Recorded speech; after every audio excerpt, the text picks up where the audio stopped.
our speaker, spoke at the City Club. To introduce him, we have John Powers. John runs the Alliance for Sustainable Colorado. He founded that organization 12 years ago. It is my pleasure to introduce Mike Brune, Executive Director of the Sierra Club, America's largest and most influential grassroots environmental organization. In 1993, Mike earned a dual degree in economics and finance from Westchester University in Pennsylvania. Mike's first environmental job was working as an organizer for Greenpeace. With 4 years of grassroots organizing and campaign experience, Mike moved to the Rainforest Action Network in 1998 to lead its forest products campaign. He conceived one of the market-based programs to stop the cutting of old-growth forests, redwood trees, perpetrated in effect by Boise Cascade, which was a privately held company. So much as we might like to do shareholder actions against Boise Cascade, that wasn't an option. So Mike came up with the clever idea of stopping demand by choking the supply chain. Rainforest Action Network targeted Home Depot. So ran, got the code to Home Depot's PA system in a store. Mike got in, got a hold of the microphone and made the announcement.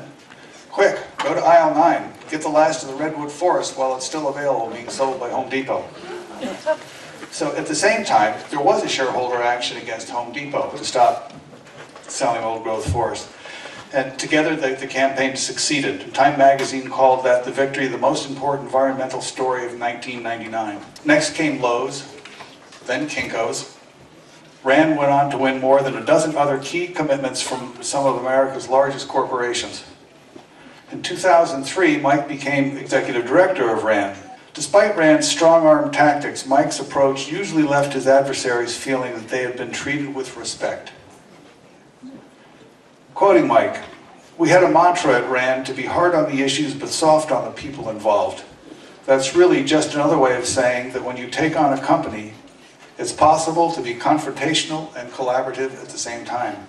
While at RAND, Mike wrote Coming Clean, Breaking America's Addiction to Oil and Coal, which addresses climate disruption and lays out a plan for moving America to a clean energy economy.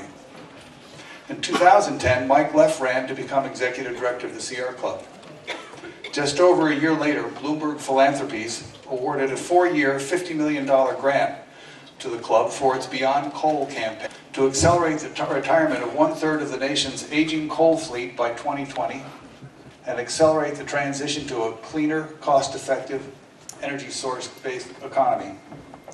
A month ago, the biggest wind power deal ever was concluded. The first U.S. offshore wind farm is complete. Montana's 2 dirty coal units will retire. North Dakota's ancient dirty coal plant will retire. Alaska and Oakland, no more coal exports. New York commits to clean energy standard. Illinois judge orders dirty coal plant to clean up. Ohio, coal plants will be retired instead of bailed out. And the Southwest U.S. national parks will be addressed for their haze problems.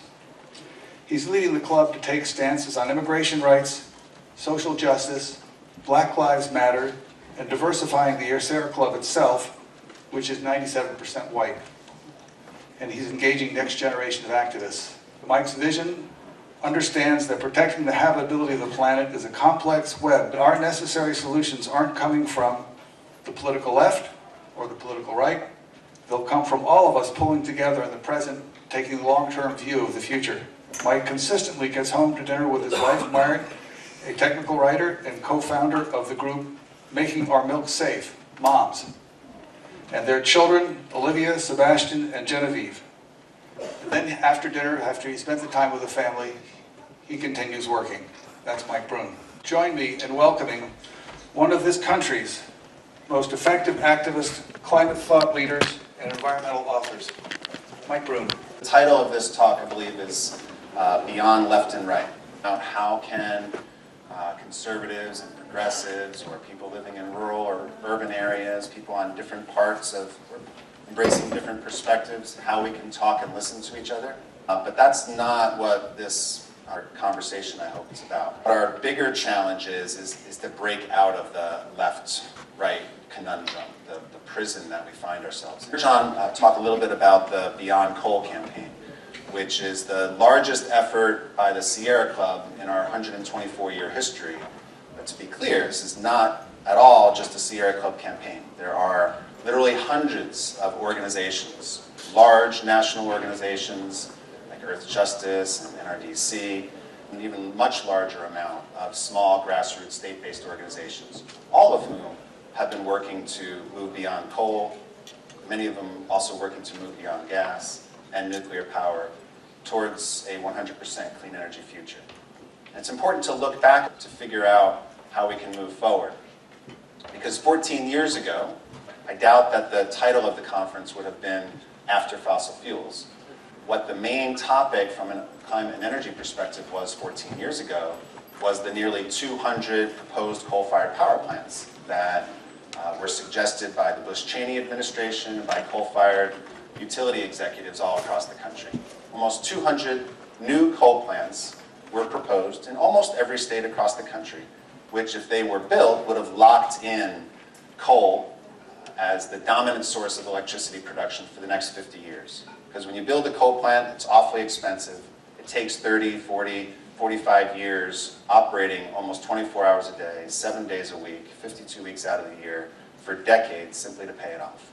Together, a community of activists led by local communities worked together to stop more than 90% of these coal plants from ever being built.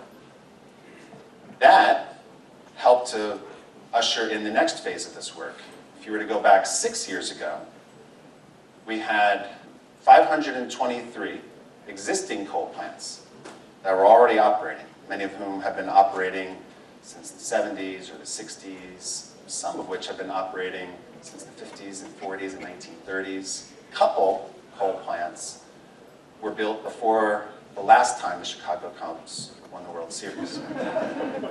And over the last 6 years, that same movement, which is now arguably the most experienced, most sophisticated, most powerful part of our movement of any part of the environmental community in history, that movement has secured the retirement of more than half of the existing coal plants in this country. Half of the coal plants that were operating in 2010 have either now been retired or are on a mandated schedule to be retired in the next couple of years. Of course, if you look at the progress that we're making, not just on coal, but on fossil fuels generally, all around the country, is enormous.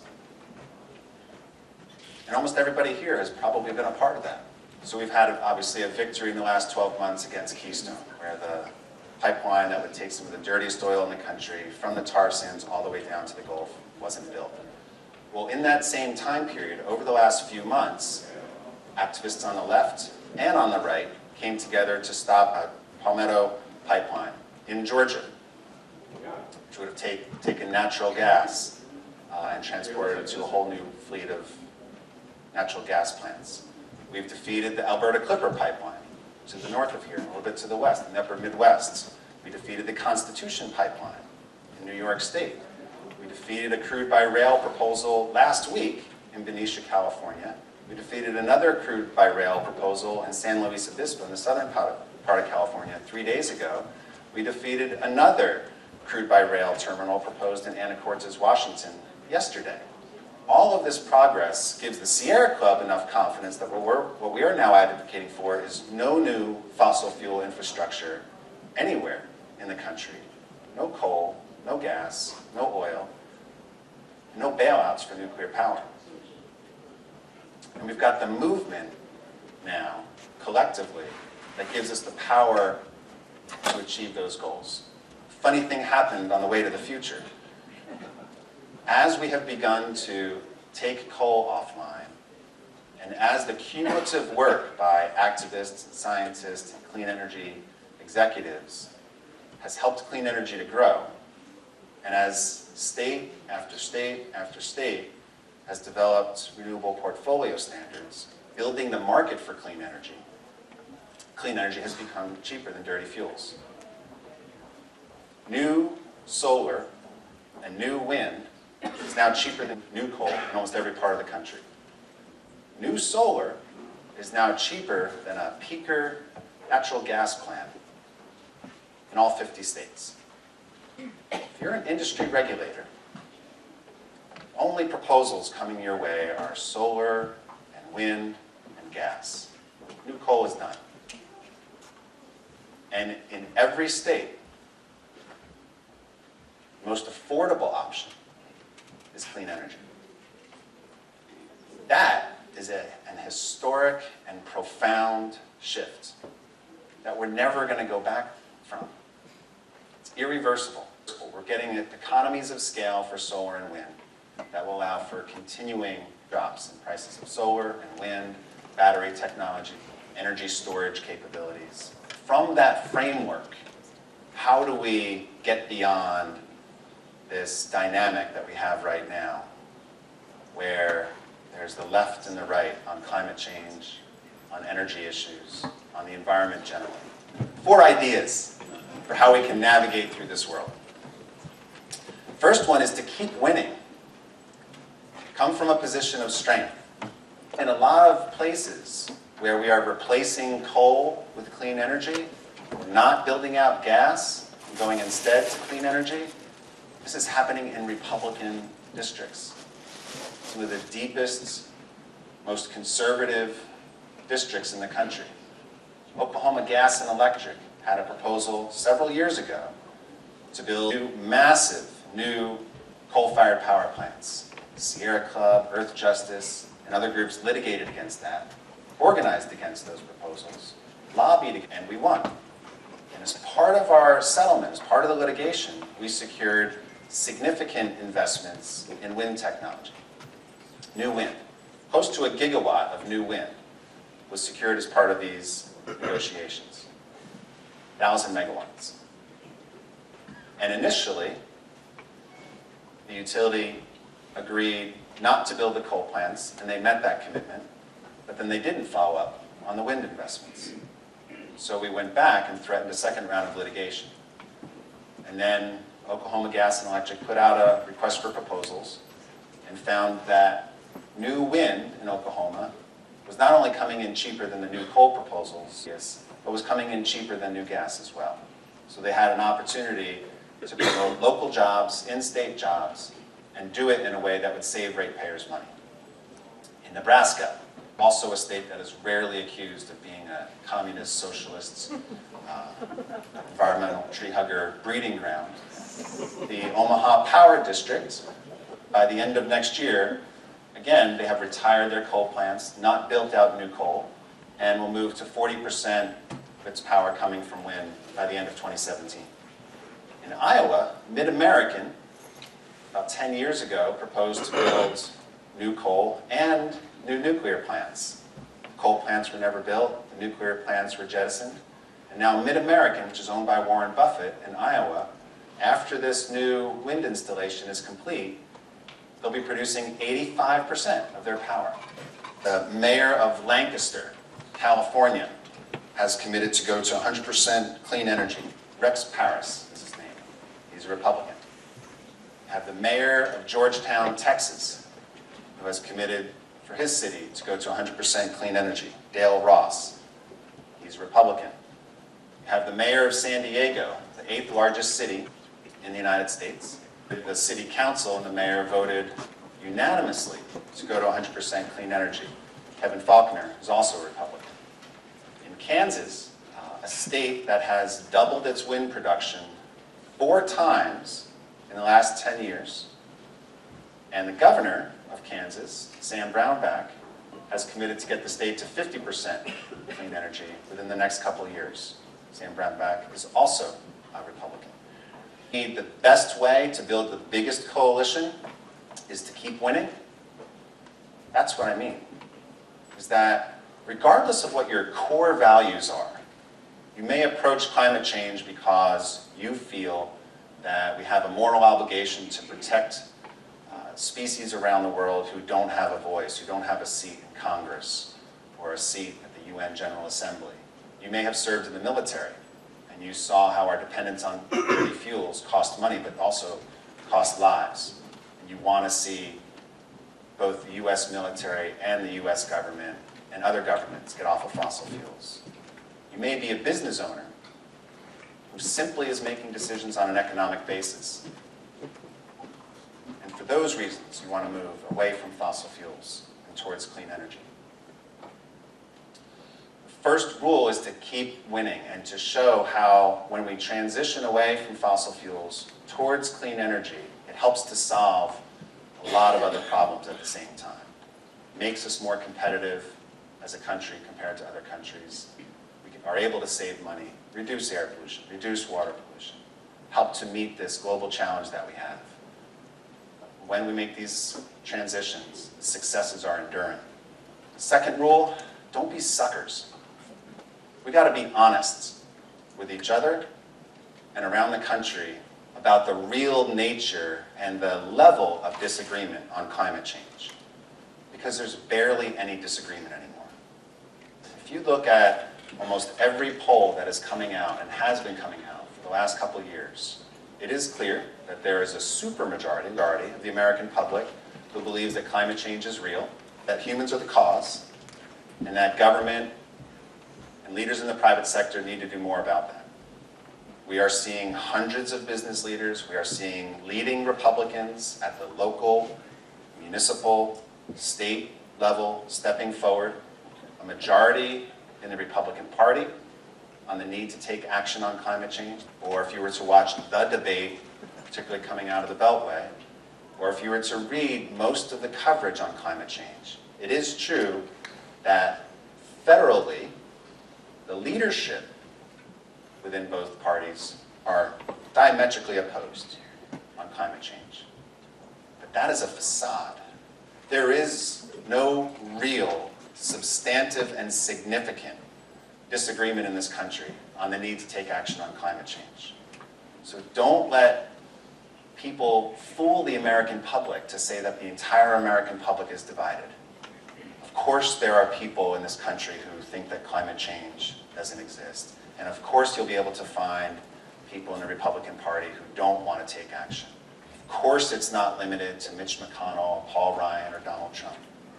We're in a country of 300 million people. So you will find people in every county, in every congressional district, in every Democrat or Republican office somewhere who will say that climate change doesn't exist or we don't need to do anything about it. What I'm saying is don't feed into this idea that America is divided, because we're not. Polls don't support that. The policies that we're starting to see don't really support that either. There is a divide between the political debate that we see, and governors across the West or other elected officials across the country who say that they won't support the Clean Power Plan. There's a difference between what is said in front of reporters or on TV or when conversations are live from what is said behind closed doors. Rule 3, idea 3, is we have to get active. George Foreman would say, everybody has a strategy until I punch him in the nose. A lot of times, political compromise is an art and it's a science, and you really do have to listen deeply about the true values and the true interests. And sometimes you have to simply win politically and vote people out of office who either don't have the political courage that's needed or aren't showing the political courage that's needed. I have 100% confidence that the politics on climate will shift like that. I have no doubt about it. The open question is when that will happen. It'll happen in an election, because you will see Republicans at the national level sometime who will step forward, and they will be welcomed with a lot of hostility and open arms by a majority of the public. This is a winning issue. It's political gold. Until that happens, those of us who care about climate change, who believe in clean energy, who believe that this is the most important challenge of our time, we have to organize and vote and phone bank and knock on doors and donate, and to do it as much as you possibly can in the next couple weeks and in the next couple years. This mirage has to be punctured. This idea that there's a divide and that this reality where there are a few people who are manufacturing confusion about climate change or manufacturing this division on climate change have to be voted out of office and their allies also have to be voted out of office. And that's up to us. The majority of people in the Republican Party, we have to welcome them. If environmentalists or progressives are the only ones who are putting forward ideas on climate change, we're in trouble. I don't want only the left to put forward solutions. If there's no competition, we're not going to get the best of what our country has to offer in any jurisdiction, on any city council, in any state legislative body. So it's up to us to help to show support for those conservatives who are stepping out, and to listen deeply to what their values are, what their concerns are, and to figure out a way to get through. This morning, we had Antonio Guterres, who is now nominated to be the next Secretary General of the United Nations. There was a question earlier about refugees. Guterres served as the UN High Commission on Refugees. And if you look at how he has talked about this intersection, the challenge for refugees, the refugee crisis that we face around the world, and the connections to climate change, he's one of the most eloquent speakers. And if we don't see that intersection and that connection, we're not going to be developing solutions that work for everybody. In Haiti, we have a couple hundred people who have died in the last couple days. One of the most beautiful, culturally rich, poor nations in the world. In Baton Rouge, Louisiana, a couple months ago, we had one of the most severe storms ever seen in the United States, as you all know. Livingston, Louisiana, just outside of Baton Rouge, got 25.5 inches of rain in 4 days. It's more than we get on a good year in California all year long. 1 billion gallons of rainwater fell on the town of Livingston in 4 days. If you look at the 57 towns around Livingston, the amount of water that fell, which obviously caused the floods that we saw, was as deep as the White House is high. 4 days. I bring that up to say that 86% of the houses in Livingston were flooded. 22% of them had flood insurance. Most of the people couldn't afford it. If you accept the basic science that we can't burn the coal and oil and gas that's already been identified, that we need to recruit trillions of dollars in new capital, it's clear that to meet the demands of science, we have to move to 100% clean energy, to have a shot at fighting climate change. To do that, we will need trillions of dollars of new investment. If we're going to do that, we need solutions that work for everybody. Develop solutions that genuinely work for everyone, I think, is our biggest challenge. And if we think that we can build a movement that works for everybody without confronting racial injustice in this country, we won't build the movement that we need to advocate for the solutions that we need. There are at least 11.5 million people who lack documentation, who are living in the shadows, that they don't have the tools of democracy to fight for their rights. That's what living in the shadows means. It means that they have a chance of being deported, a good chance that their families will be divided. It means that they're living in fear of those things all the time. Is that even on good days, even if there's a feeling of security, they don't have the ability to use democracy to fight for clean air, to fight for clean water, to fight for racial justice, to organize on behalf of their families and their communities and all of us. And so part of the challenge of the climate movement needs to be to figure out where we stand on racial justice. Where do we stand on immigrant rights? Do we take a stand for immigrant rights? Do our solutions really work for coal miners? Do we embrace justice when we think about transitioning off of oil towards electric vehicles? Are we putting our institutional, our creative, our individual muscle and passion towards making sure that people who are the most vulnerable in this country can get into that clean energy economy. They've got a job in the clean energy economy. They have access to clean energy. Are we advocating for policies at the local and state and federal level that will build coalitions enough, diverse enough, and enduring to make a transition all the way off of fossil fuels? There are an enormous amount of clean energy jobs being created in this country. Are they good jobs? Are they great jobs? Are they family-sustaining jobs? Will they work for communities in a way that's better than fossil fuels? We have gotten to the point over the last couple decades where our solutions, our strategies, I think, have been wildly effective. We are not yet at the point where we're creating an ecological U-turn that is catching up with climate science, but we are building the movement and the momentum where I think that we can do that. We have been able to start to transition away from coal and gas and nuclear power off the internal combustion engine. A clean energy bus, a bus that runs on batteries, is cheaper than diesel buses all across the country. All of this is a result of multiple factors coming in. Great innovation in the clean tech space, great advocacy for decades. We have now reached this point where clean energy can compete with fossil fuels almost everywhere in the country and almost everywhere around the world. And those trends will strengthen over time.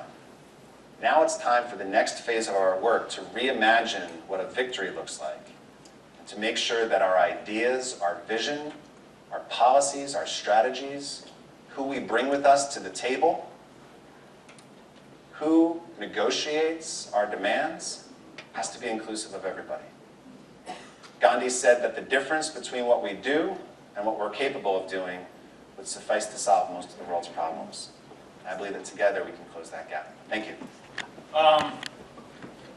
Like you, years ago, I used to do some volunteering with Greenpeace whenever the Moby Dick or the Beluga or the bus, the old Terrapin, would come into the area. I used to handle press. The late 80s, early 90s. But I started to digress from Greenpeace when they got anti-nuclear big time after the 1991 meeting in Washington and everything. And I was with the study group. We were trying to refine the arguments and everything to really firm up the anti-nuclear argument. And by studying the industry, I started to question it and question the assumptions that why I was against it and everything. And then it was like it took me about 10 or 15 years of just reading and reading and reading. I'm at the point now, I'm looking at Canada where they are, right now it's about 67% nuclear power, and that varies. I mean, they have their hydro about 22%, it varies. I question the Sierra Club and their anti-nuclear position, because when you look at France, it's 80% nuclear, and many other countries. And if we're going to power electric vehicles and electric cars and also get rid of gas, which in the north we use this for heat, and as well as process heat, we're going to have to use nuclear reactors. Well, first, let me just offer support for your break from any institution. I think it takes guts and courage to have one mindset and then to diverge, even if I don't agree with where you've gone. This transition is going to be difficult. The movement from off of every coal plant and every gas plant and phasing out nuclear power towards a combination of solar and wind and efficiency and demand response is difficult to do. And then when you add on the challenges for transportation, as you did, and home heating, keeping our factories running, that is also difficult. We believe that the suite of clean energy solutions that I've talked about, energy efficiency among them, is a better option for our country, better than nuclear power as well as fossil fuels, in part because it'll employ more people, in part because it'll come online more quickly, in part because it doesn't create, or it creates much less other environmental problems, but because it's cheaper.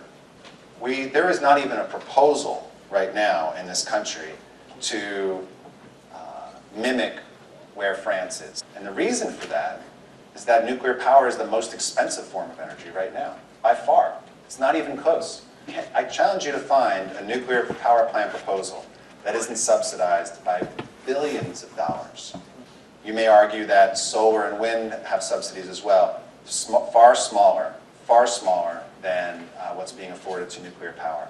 So you can look at any single place where new nuclear is being proposed, and you will find that clean energy, solar and wind, will come online more quickly, more cheaply, and it'll create more jobs than nuclear power will. So that's why we're opposed to nukes as a real and viable option for our country's energy future. As you know, in the Bay Area, all the discussion is about autonomous driving, right? Yeah. Mountain View from Google, Uber, Lyft, the big three automakers are rushing toward autonomous driving, right? Yeah. So I'm wondering if you or the Sierra Club, how you are handling this and hopefully facilitating a transition to that technology being as green as possible.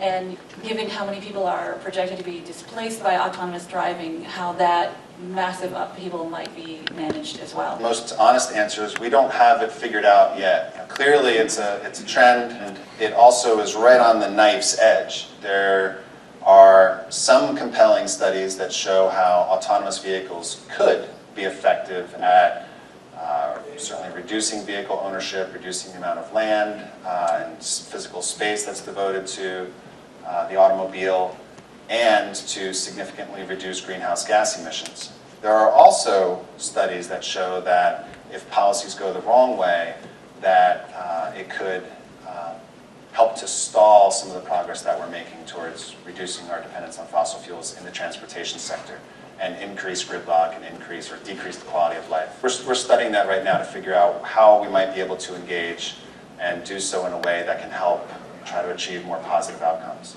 And then as far as what you're saying in terms of displacement of workers, that's a real concern that certainly isn't limited to autonomous vehicles, as you know, isn't limited to the transportation sector, but it's something that our whole country is wrestling with. What is the Sierra Club's position on zero waste initiatives, including food waste, landfills being a great contributor to greenhouse gases and methane, plastic pollution? And I was a little disappointed that the New York City Sierra Club chapter endorsed for a state senate candidate a gentleman who had been city council member, but after he left, became a lobbyist for the styrofoam industry and was instrumental in getting the New York City ban that Bloomberg had pushed through on styrofoam, got it overturned, and for whatever reason, the local Sierra Club endorsed him over some of the other candidates. So I was pretty perturbed by that, being a member, but not on the board. We endorse thousands of candidates up and down, and that's a local jurisdiction matter, so sorry I can't offer anything on that. We have been very involved in zero waste initiatives, in some cases fighting garbage incinerators, because we don't think that that's a good proposal and increases the health burden faced by local communities. And in places like California, there are, in other states, there are some really good models being established of municipal zero waste systems that, again, employ more people, reduce the amount of air pollution and greenhouse gas emissions that come from garbage collection, and help to discourage the manufacturing and production of more toxic materials. In terms of food waste, the Sierra Club has done some work on food production issues, CAFOs, for a couple decades now. But we're realizing that nationally and globally, we are, as a society, likely to go over the 1.5 degrees Celsius. Like, there's a decent chance we're going to go over 2 degrees Celsius.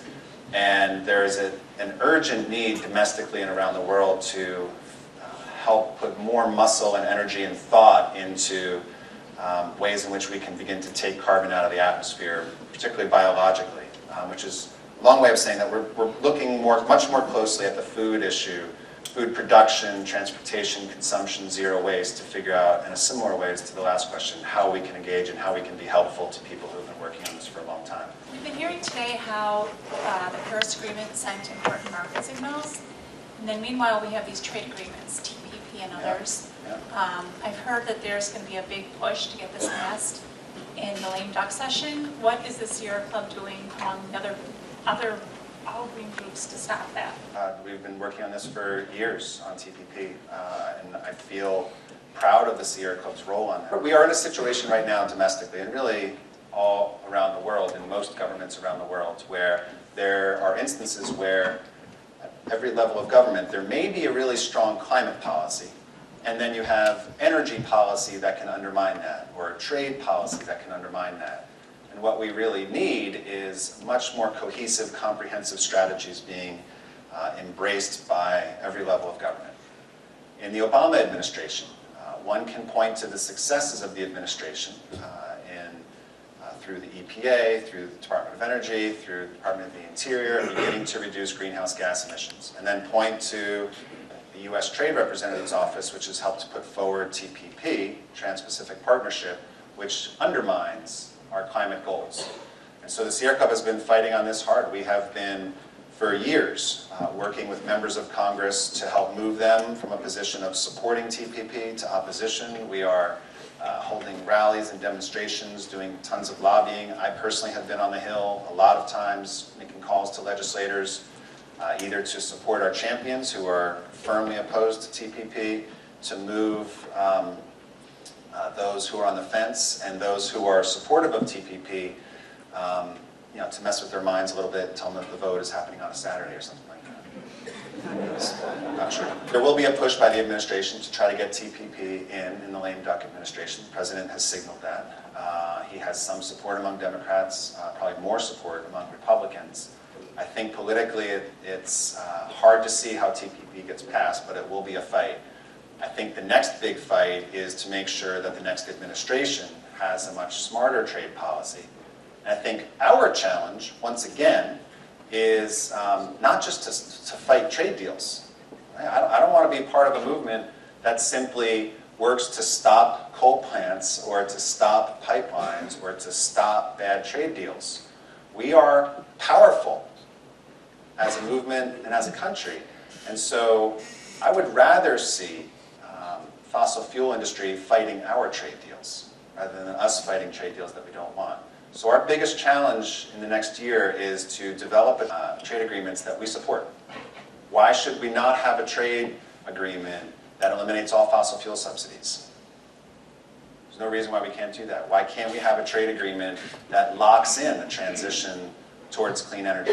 We should have a trade agreement that enhances human rights in an enforceable way, and that enhances labor rights in an enforceable way, which is not what we've had in past trade agreements. So we've done a lot of work on this, and it will continue to be a priority. We think that all of the excess coal and gas should be stored safely and snugly underground. And we are going to be proposing a set of new national parks underground because we don't think it's worth it to extract it, to have it be burned in the United States or anywhere. Thanks everybody for coming out. Dr. Eve Sandberg is going to introduce our next speaker. She is a professor here at Oberlin since 1990. She teaches international politics, foreign policy, the role of women in politics. Today I'm going to introduce our speaker, who is Dr. Juliet Schor, an academic activist. She graduated from Wesleyan College and went on to complete a PhD in economics at the University of Massachusetts. Dr. Schor taught and worked at Harvard University for 17 years in varying capacities, including assistant and associate professor of economics, director of studies for women's studies, and the professor of women, gender, and sexuality. Dr. Schor also worked at the United Nations as a research advisor on the project of global macro policy. She worked as a professor of economics at the University of Tilburg and at Yale University School of Environment and Forestry. Currently, Dr. Schor is a professor of sociology at Boston College, and she also currently is one of 10 principal investigators for the MacArthur Foundation's major initiative, Connected Learning Research Networks, which is dedicated to reimagining learning for the 21st century. Schor's work on this project analyzes the intersections and contexts of home, school, and popular cultures. Dr. Schor is also the co-founder of the Center for the New American Dream, promoting sustainability. She served on its board for over 15 years. She also serves as vice chair on the board for a Better Future Project, a nationally recognized climate activist organization. Dr. Shore was selected as a research fellow at the Brookings Institution.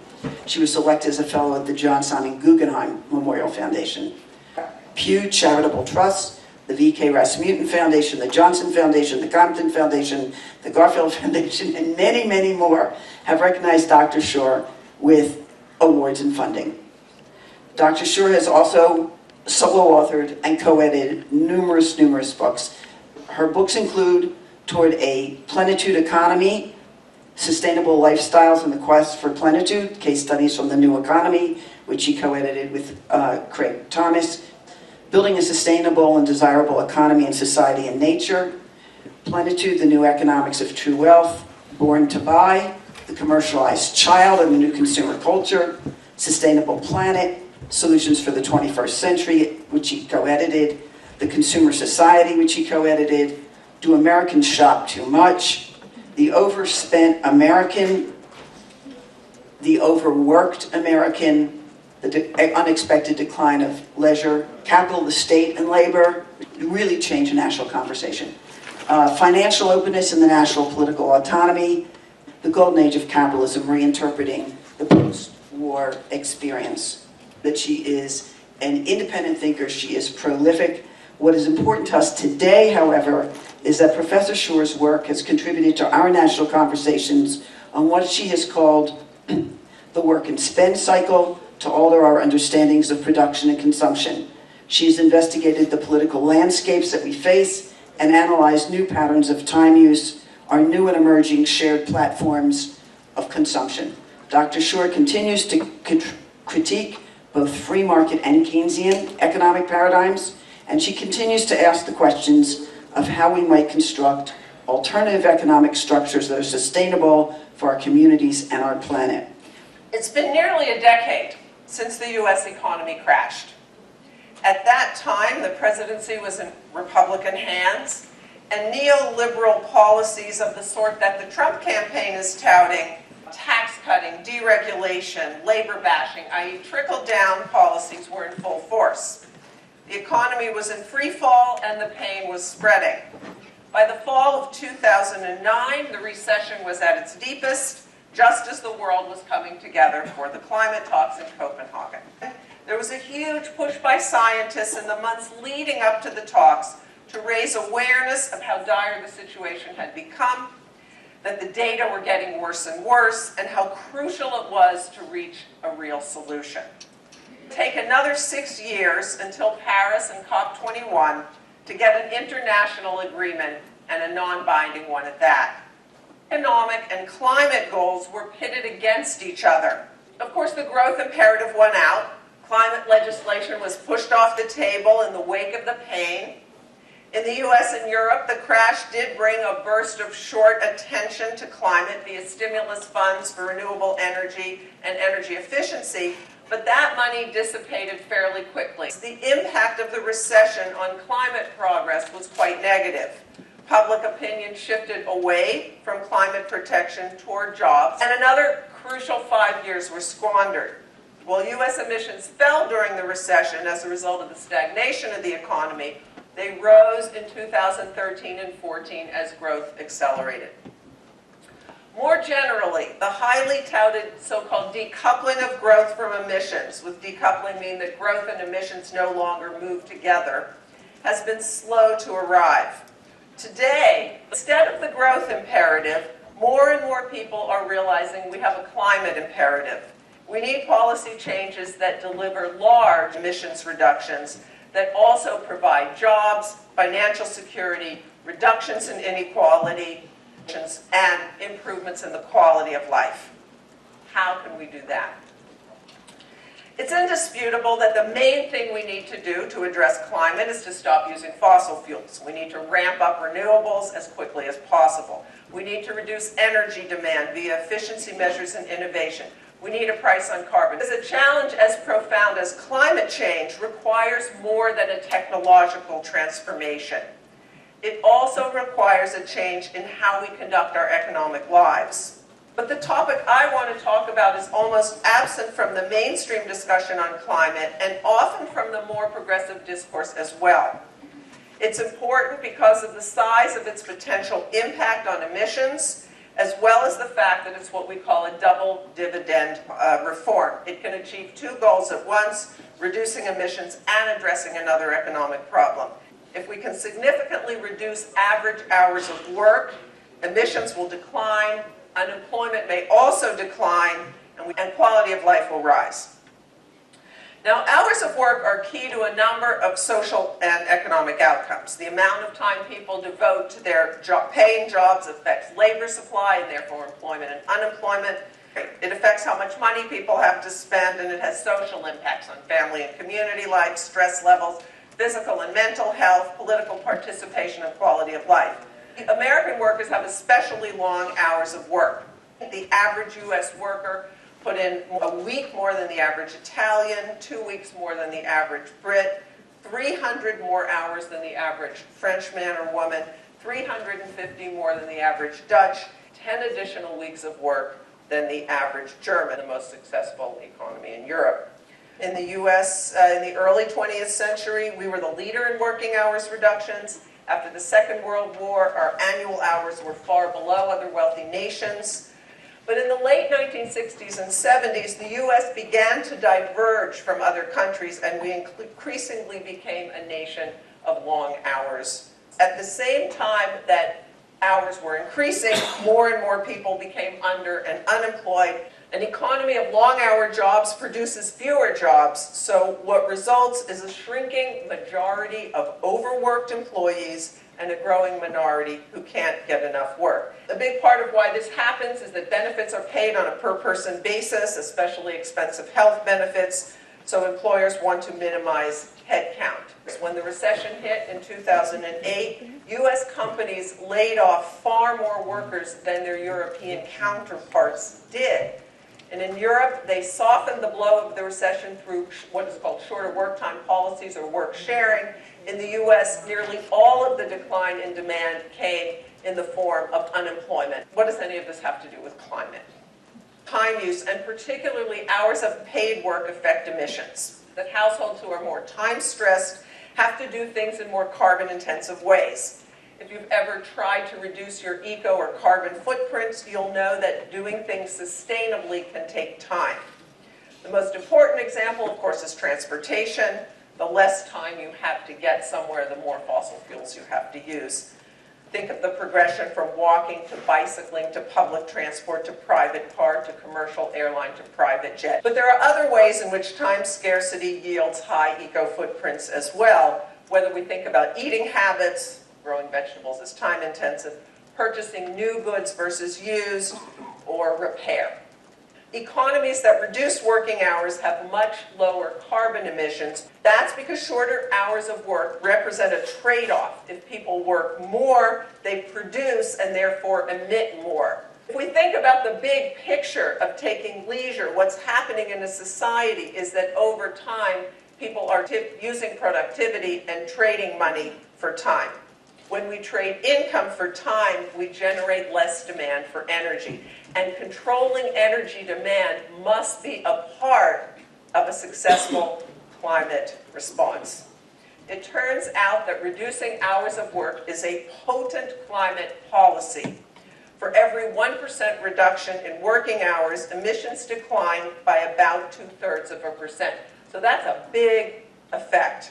Hours are a double dividend policy. When people work less, they have more time for family, friends, and community. They're less stressed out. Their health is better. They have higher quality of life. It's easier to maintain enough jobs for everyone who wants one when hours are shorter. When hours are long, an employer needs to generate more revenue for each additional job.